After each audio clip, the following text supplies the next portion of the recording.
Namaste, hello, and welcome. In this talk, I will be sharing a bit more about the text that I wrote with my Instagram post of the 22nd of April.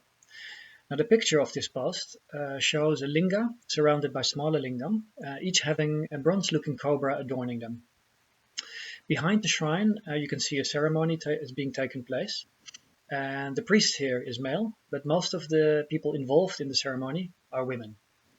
Now, this juxtaposition of the male energy as represented by Shiva, the linga, and the female energy of the women steered my mind away from Shiva as the deity of death and led it to Shiva as the deity of creation, as he is also known in Hinduism, of course. Now, all the smaller lingam and cobras accompanying the big one, strengthened this train of thought. It reminded me of the Kabbalistic concept of death giving birth to death, a phrase that in its Hebrew rendering uses the root of the word for death, mavet, to express the giving birth.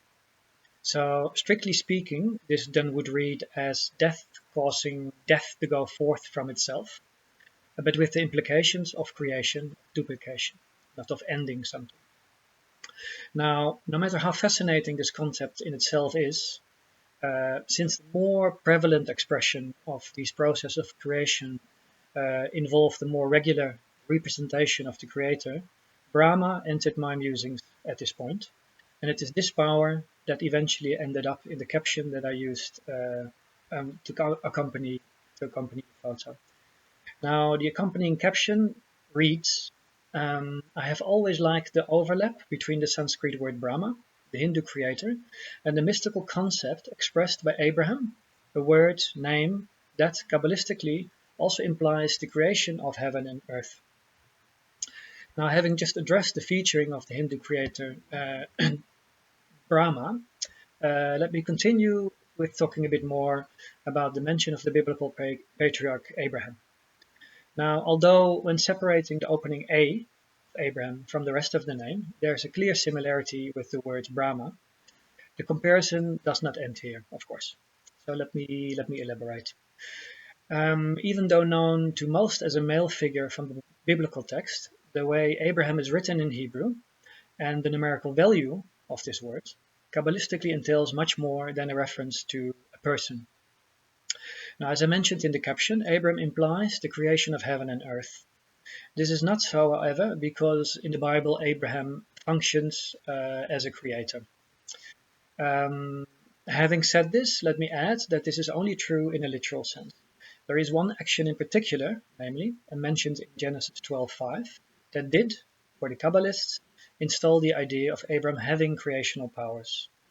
In this verse, Genesis 12:5, namely, we read, And Avram took Sarai, his wife, and Lot, his brother's son, and all their substance that they had gathered, and the souls that they had gotten in Haran.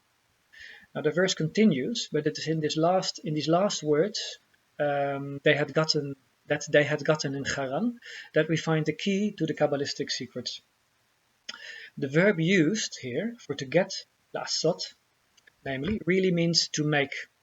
And as such, we read that Abram made souls, which is a clear reference to creational powers, of course. Now, in Kabbalistic lore, this idea is connected to Sefer Yetzirah, the Book of Formation.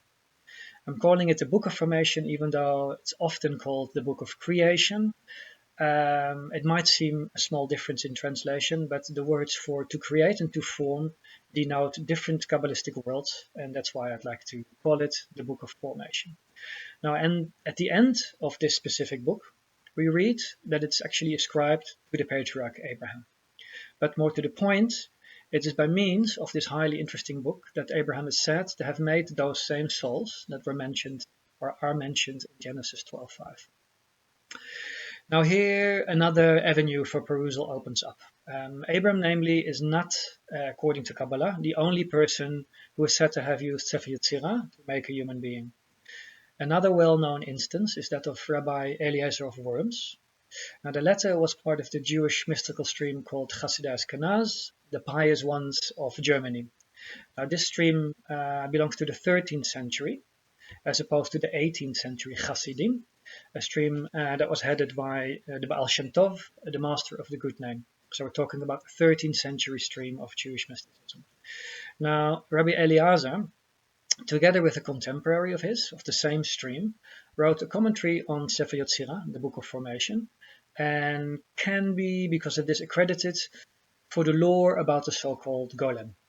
Now, these days, the golem is mostly known from the Lord of the Rings, but the word in Hebrew means soulless matter, and it was used in reference to the being that these two rabbis formed.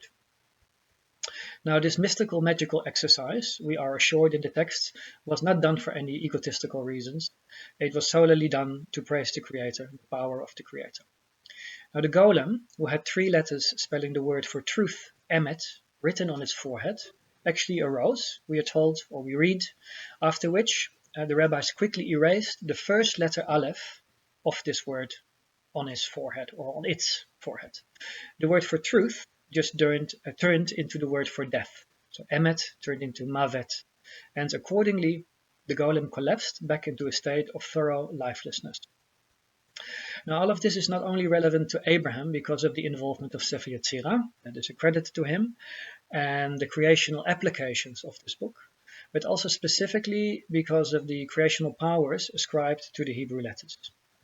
By erasing one of those letters, in this case specifically the letter Aleph, that has the numerical 1, and as such exemplifies the Creator, the state of creation was altered. That is, the golem died, ceased to exist. Now, the implication of this particular erasure was that of the exclusion of the Creator, and nothing can exist, of course, without that essential life force.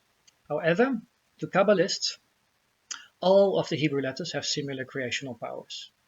Now, in the Kabbalistic view on the sequence of creation, namely, the letters precede phenomenology. We first have the light, then we have the numbers, then the letters, and then we have the words.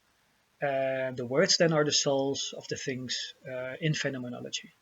So when we take a word away, or we change the letters, or we take even a letter away, this is seen to have a direct impact on the material world. But I'm diverting a little bit. So as said, the traditional reading of the Bible does not imply that Abraham had any creational powers. So the question then would be, where does the connection with the creation of heaven and earth come from, as I wrote in my post? Well, the answer here is Genesis 2:4. In Genesis 2:4 we read, "These are the generations of the heavens and of the earth when they were created." Now the word for when they were created in Hebrew is behibaram. Rearranging the letters of this word, however, gives us the name Abraham plus the additional letter beit, in Hebrew meaning in. As such, the same sentence, Kabbalistically, can be read as, "These are the generations of the heavens and of earth in Abraham," or as they are taking place in Abraham, or something similar to that. Now, if this is not enough to recognize the powers of creation as contained by Abraham, which hence constitutes the connection with the Hindu deity Brahma, that I wrote about in my post, there's an additional implication of the word behibaram that Kabbalistically confirms all this. It is namely also possible to read the same word, behibaram, as behei baram, meaning by means of the letter He, they were created. Now here we are back to a more traditional conception of the creational processes. It is, after all, said that our entire world was created by means of the letter He. The world to come, which is the mystical state as well, mystical realization of the world, is said to be created by means of the letter Yud. Together the Yud and the He form the divine name Jah. But that again as an on this side. To explain more about this letter reading, the reading of Abraham as by means of the letter He they were created, let us return to the verse that makes mention of the souls that were gotten or made in Haran, in Genesis 12:5. Now, as some of you might have noticed, the mention here is not of Abraham and Sarah, but of Avram and Sarai, which is another rendition of these two names. Now, as will be understood from these two renditions, at one point Avram and Sarai's names were changed. Now, this name change is a massive topic in Kabbalistic literature, and rightly so, because it has many fascinating metaphysical aspects. But let me first say that up to the moment of this name change, Abram and Sarai were childless, even though they wished for children.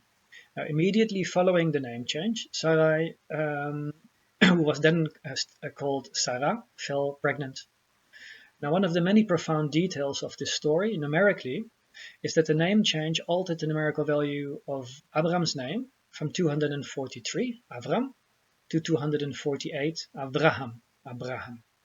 Now, apart from now aligning with the 248 positive commandments, as known to Judaism, and Kabbalistically, thus attaining a state of spiritual fulfillment, the 248 also accounts for the number of body parts that a human is said to have, at least in the Middle Ages. As such, by attaining the numerical constellation 248, Abraham became a full being, both spiritually as physically. What's more, the number 248 also belongs to the word rechem, meaning womb. And as such, Abraham completed or balanced out after his name change with the womb of his wife Sarah, so that she could and did fall pregnant. Now, this occurrence adds to the creational powers of Abraham. Now, Abraham and Sarah got pregnant when Abraham was 99 years old. This interesting number points at the involvement of the ninth Sphira, Yesod, foundation, which again then constitutes a link with Shiva, whose representation, as in the photo of my post, is the linga. Yesod, namely, a male Sphira, has phallic connotations in Kabbalah. One of its names is the pillar, and as such can be compared to the Shaivite linga. Now let me, as a last word on this intriguing biblical passage, say that the letter that was added to Abraham's name was the letter He with the numerical value 5. Now remember that it is with this letter that our entire world is said to be created.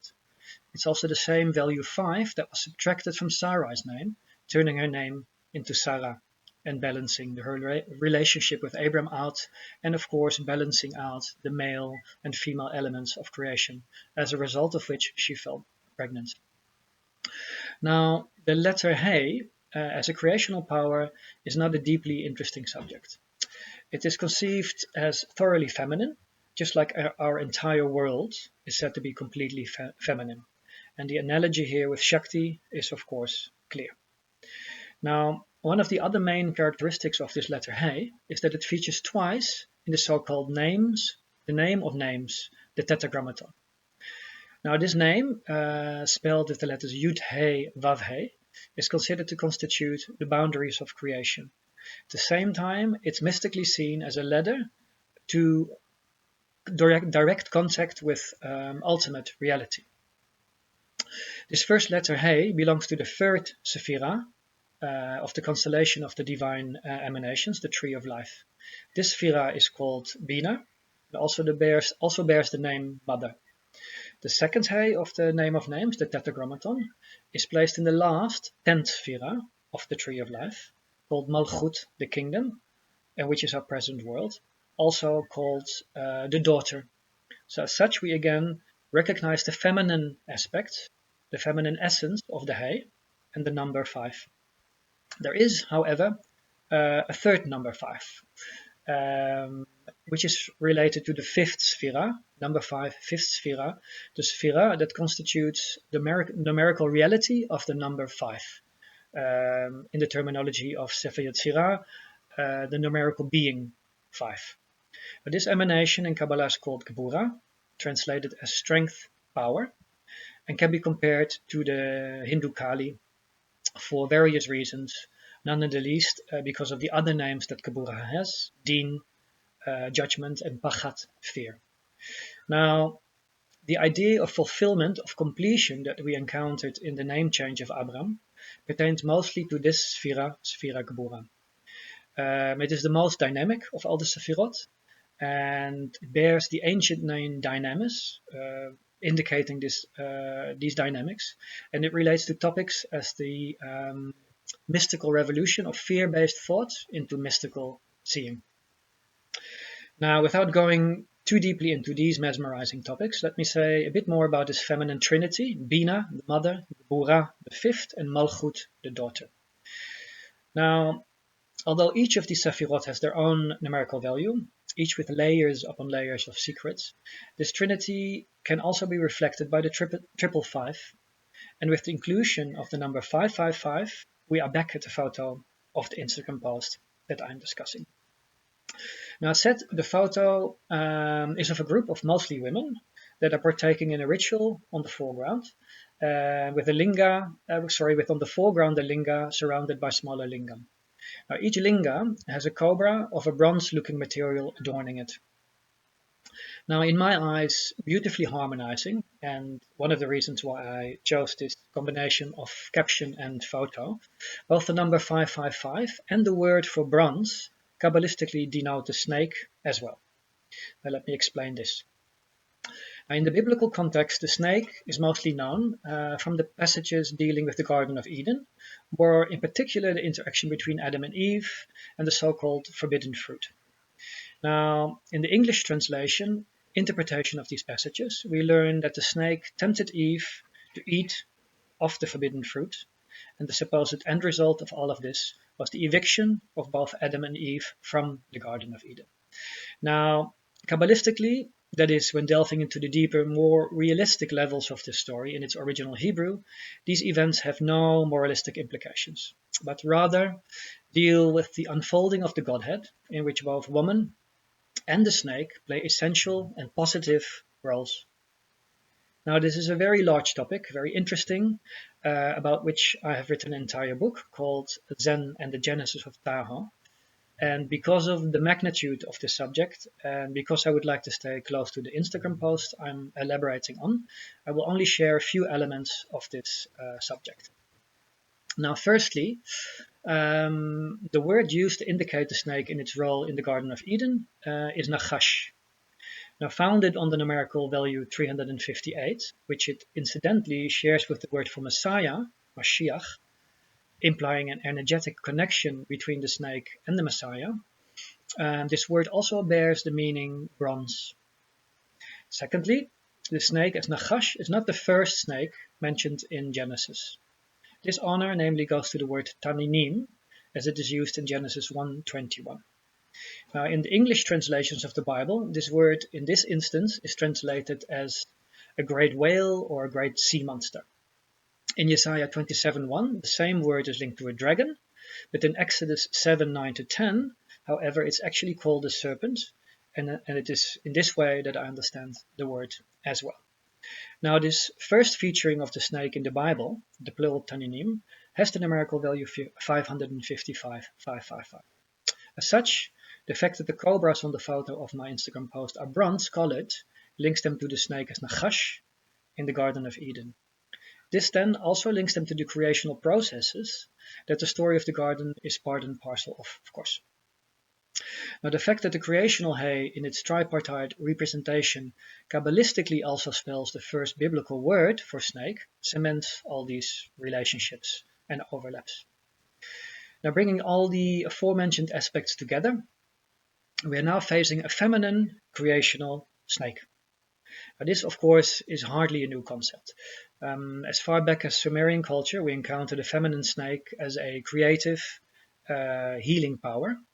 And in modern day India, especially in the northeast, we still find lots of temples dedicated to the snake goddess Manasa, who is, of course, Shiva's daughter. Kabbalistically, however, this concept is prevalent too, and it is often addressed through numerical similarities and the various words used for the snake in the Torah. Now, there is, for example, the mention or the notion that the snake is connected to the dynamics of the tree of life, the structure of the 10 Sephirot, of the 10 divine emanations of the Godhead. Now, this particular connection is based on the numerology of the word for spinal column. And in connection with this, there is also the old legend that 120 years after human's death, human spinal column turns into a snake, which is fascinating. In the Kabbalistic context, the spinal column can be compared to the structure through which the chi and the prana flows, and as such, the snake is seen to direct, and in some texts even to instigate, the flow of the life force itself. Hardly anything negative. In Sefer HaPliya, another Kabbalistic book, the mind-blowing Book of Wonder, the ninth Sephira Yesod, which, as said, can be compared to the powers of Lord Shiva, has the cognomen Leviathan.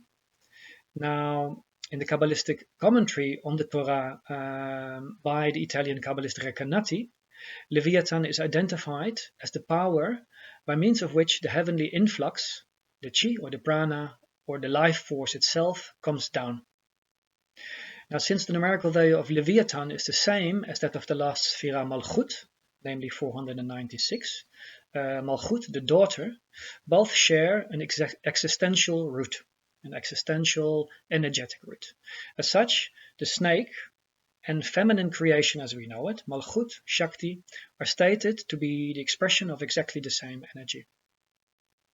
In my classes, I discuss these topics in much more detail, also delving into the connection between another name of the snake, Teli, and the Prince of Faces, Metatron, and their link to Shiva again, but I'm not going into that right now. Let me in conclusion just mention a connection, a last connection with the Hindu deity Brahman, the Absolute, a word sharing the root with Brahma, of course, and an esoteric name affiliated with Keter, the Kabbalistic first emanation of the Godhead. Now, the name that I'm thinking of is the name Anach.